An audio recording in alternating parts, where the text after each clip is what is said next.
Di masa pandemi COVID-19, Bali darurat lapangan pekerjaan. Pandemi telah memukul sektor pariwisata yang telah menghidupi 1.285.000 orang di Bali. Dengan demikian setidaknya 1,2 juta lebih orang di Bali dari 4,3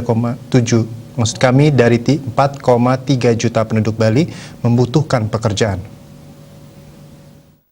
Pengamat ekonomi Nyoman Sender mengatakan jumlah orang yang membutuhkan pekerjaan saat ini bisa saja lebih dari 1,2 juta.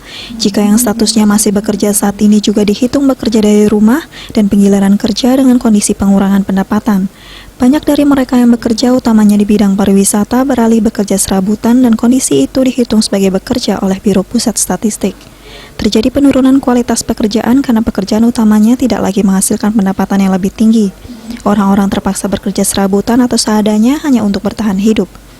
Sender menambahkan penghasilan mereka sudah pasti terdampak, yang ujung-ujungnya berkaitan dengan daya beli yang turun drastis. Penghasilan mereka hanya digunakan untuk membeli kebutuhan pangan. Dengan gambaran kondisi ini, Bali membutuhkan lapangan pekerjaan yang luas. Sementara menunggu kebijakan pemimpin yang pro rakyat, masyarakat juga harus kreatif dan lebih aktif menciptakan lapangan kerja. Saat ini masyarakat tidak bisa pilih-pilih pekerjaan dan bermalas-malasan. Bali Post melaporkan.